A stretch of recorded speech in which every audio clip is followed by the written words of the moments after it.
And that's the Kenner when Gene and I came back from New York in it. This was Kenner number 1 or 2? No, Kenner number 2. The white one, the blue one is number 1. And I had it back in 1954. This is like 1970 something.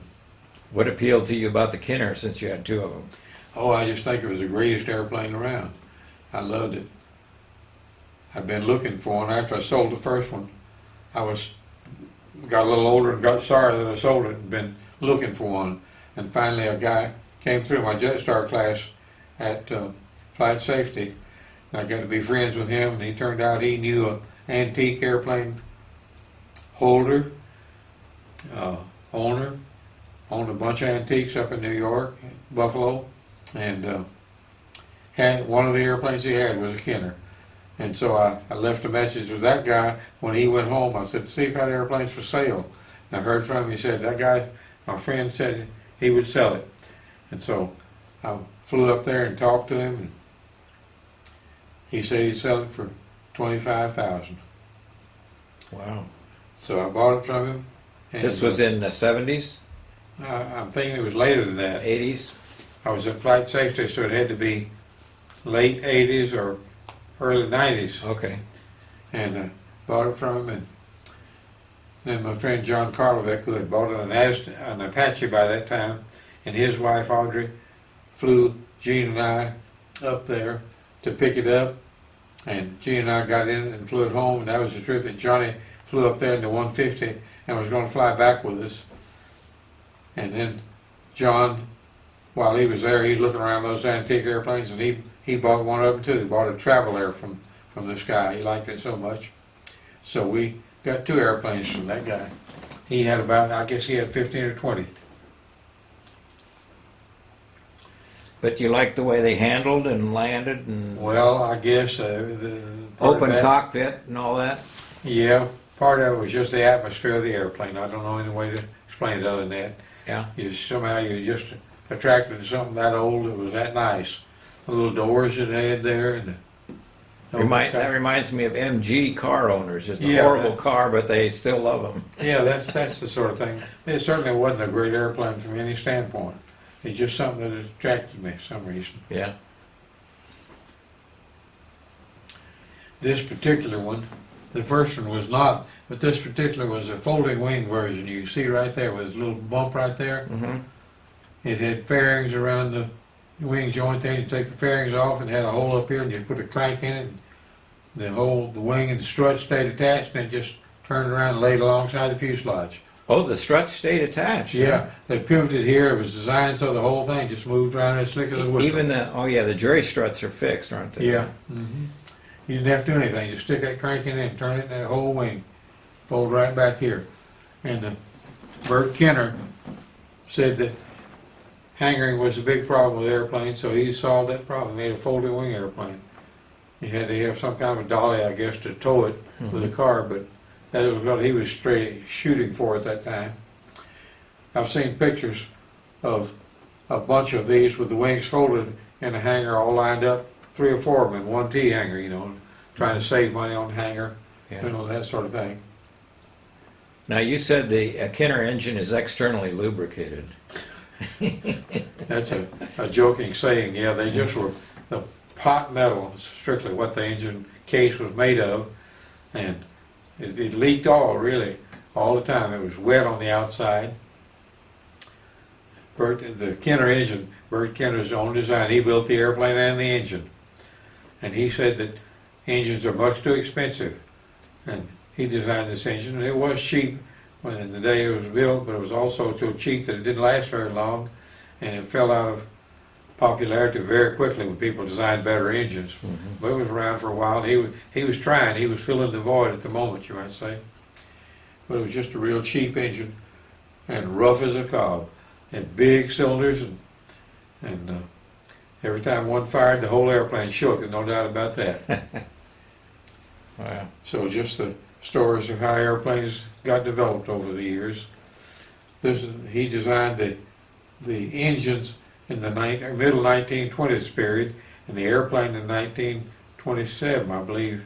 Yeah, and so they were all the Kenners were made. They made them up till 1935 because the blue one I had was a 1935 airplane. Maybe that was part of the appeal. You know, the Harley Davidson engine is a kind of a bad design too because it's two pistons on one crank. Yeah, And so it goes ba-boom, ba-boom, ba-boom, and yeah, it doesn't balance very well. yeah. So that's kind of the same Development thing. ran through a lot of trial and errors, I guess, but the good Lycomings and Continentals have won out today. Okay, let's see what else we got here. Okay, go ahead. It's such a pretty airplane. I like it till this day. It's just aesthetically beautiful to me. Curve with a fin. Yeah. Did you ever make an RC version of that? No, I started to. Slick Larson, who was a big quarter scale guy in RC in Merritt, had plans for a 105-inch, I believe, span Kenner, just like that. And I kept those plans. He gave me those plans. He had them for a long time, and he never did build it. And I got the plans from him, and I still had those plans when I came out here, but I never got around to building it.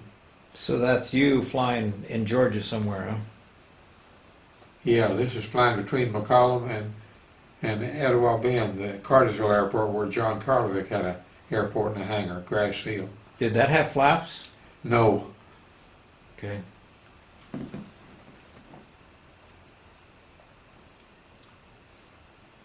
Yeah, it is a pretty airplane. Had a pretty long oleo strut on the gears. It flew fairly nice. It was a high drag airplane, a strutted airplane, all the struts and everything. And worse than that, somehow the configuration was not clean like the Ronca. Even with that 100 horsepower engine, once you cut the power, that thing came down like a rock. You had to get the nose down and keep the speed up.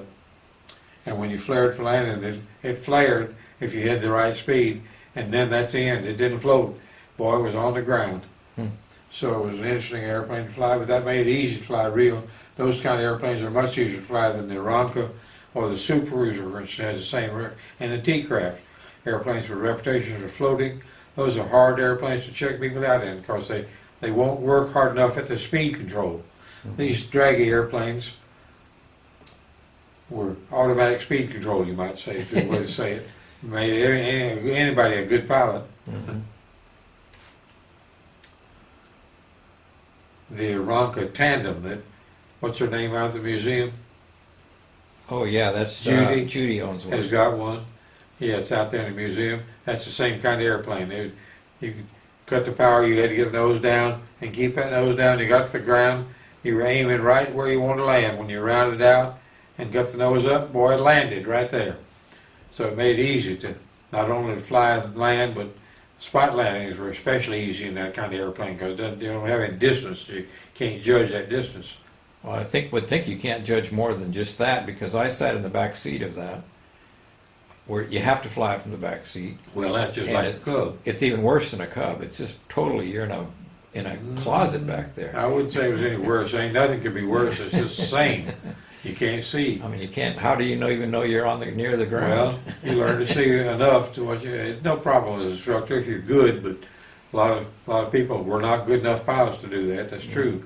But once you get at it and try and learn what you got to do, you do it. In a T-Craft, for instance, you can't see the wingtips because the window's so low. The airplane's flat and the windows are low. They're about right here, so you have to duck down to see out or lift the wing up, But if you're going to turn, you better do one or the other. It's just a matter of a little harder work, but yeah. A Defender, that's what it was. Aeronca Defender. Defender. Yeah. It was the forerunner of the Champion, and actually I liked it better than the Champion because of that drag characteristic. The Champ wasn't hard, but the Defender was much better in that respect, but worse in the visibility thing. So yeah, hers has got a Lycoming engine in it. And that's that 170. It was in the back of that other picture we saw. That Ragwing 170. I was working at McCollum. This would have been in '61. And I just decided I had enough of 172s and wanted to go back to the old 170s because they were a much better airplane all around. Didn't have a nose gear, but if you could make a crosswind landing without killing yourself, It's better performance all around. The Ragwing 170 was lighter, I guess, and it would cruise at 135. You know, all 172s started from when they made them first in 55, I think. They started out cruising at 110 and worked their way up. By the time they got into the 70s with the late model 172s, they got up to maybe 130 with them, as fast as they ever got with them. But the original 170 with rag wings, fabric wings, cruising 135. I No can't trouble. tell from this picture. Is that a round? Is that the kind with the round tail, round stable, vertical? Yeah, It wasn't squared off like the. No, it wasn't newer squared off. It ones. was a typical, like a 140, same rounded, Yeah. same round. Or an probably- L, same as an L19. Yeah, The L19 actually, was pretty well related to the 170, wasn't it? it is a 170 with a narrow fuselage, Okay. same wings.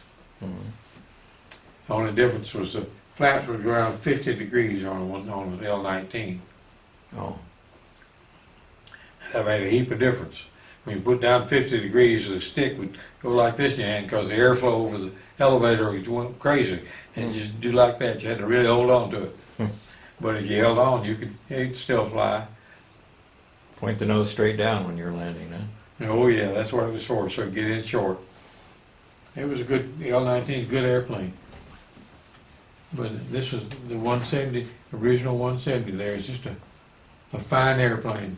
It's a shame they ever went away from it, really, when I look back on it. But Cessna had the same idea that the tri-gear would make it safer and better in every way for pilots. Mm-hmm. And I always add the phrase, we won't waste time to learn to fly. That's the only difference. They just take their training so far. They should go to here, they only go to here. That's the difference between tailwheel airplanes and tri-gear airplanes. Well, I guess you'll have to explain that a little bit more to me. I'm not quite sure I understand what you're saying. Well, I mean, I can understand that a tail gear is harder to land, but I guess some people think so. I landing don't know. itself, it start with landing itself. You've got to seek, you haven't got to, but you try, you want to seek the exact angle of the fuselage at landing, at touchdown, for the wheels and the tail wheel to touch. That's what I was talking about the Cub and the Champ, the difference between the Cub and the Champ. Champ was so much better than a Cub because the speed range at which you could find a three-point position was wider, so it was easier to reach the ground. The third ingredient was the ground always. If you could arrive at the ground within that speed range, you make good three-point. Yeah. So you had to get all that together in a Cub. And a Champ, you had a much wider speed range, much easier. So that's why a Champ was easier. So that's the beginning story of landing with a tailwheel airplane versus tri-gear. But the big thing that Cessna talked about, at least, I don't know what you were thinking, about why they put the nose gear on there, was because the nose gear made people not have to learn how to do crosswind landings. Well, I'd say well because everybody learned a little bit, But that's just one, I mean, you still have to learn how to fly and navigate. everything in the air is exactly the same. No Exactly. difference. But Cessna says that the statistics show that more people are wrecking tailwheel airplanes in crosswinds than tri-gears. Mhm. And the way they found that out is because Piper, 3 years before, had started the Tri-Pacer. I see. Piper's the one that did that, not Ercoupe. But remember, Fred White made the Ercoupe, Fred White made the Tri-Pacer. So Fred White was behind this idea, really. But the Tri-Pacer was the first tri-gear airplane sold publicly. And they had 3 years of experience in statistics. So Cessna leaked on that and said, look at this, that has improved the crosswind accident. And so we're going tri-gear. We've got to, the public demands it. That's what Cessna said at the time. So they did. And it solved their problem as they saw it. But it hadn't in the long run. Back then, the learning to fly was on a tailwheel airplane, and everybody did it, soloed and did crosswind landing and everything. And they called the tri-gear airplane came out and said that's no, I've got to say it this way. They said the tailwheel airplane is the conventional gear for an airplane. And then when the Tri-Pacer came out and Cessna built a tri-gear airplane, they said now the tri-gear is a conventional gear and the tailwheel is a tail dragger and unusual. And now you have to have insurance, higher insurance to fly a tail dragger. used to have to have higher insurance to fly a tri-gear. Everything went back and forth there. I don't know, but I haven't seen lately, the last 20 or so years, I haven't been following much now, but for a long time there was no proof that that was right. But whether there is now, statistically, insurance-wise, whether the tri-gear is better in the long run, I don't know.